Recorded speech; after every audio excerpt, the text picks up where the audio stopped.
desista. Deus vê cada lágrima, cada luta e cada esforço que você faz. Ele sabe exatamente o que você está enfrentando e tem o poder de transformar todas as dificuldades em vitórias.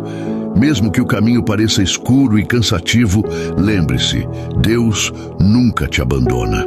Acredite na promessa dele para a sua vida, pois no tempo certo ele irá te honrar. As batalhas que você enfrenta hoje são parte do plano maior que Deus tem para te fortalecer e te levar além. Confie, persevere e mantenha sua fé. O que parece impossível para você é totalmente possível para Deus. Ele está contigo, sustentando sua vida e preparando um futuro cheio de bênçãos e paz. Esperei com paciência no Senhor, e Ele se inclinou para mim e ouviu o meu clamor. Salmo 41.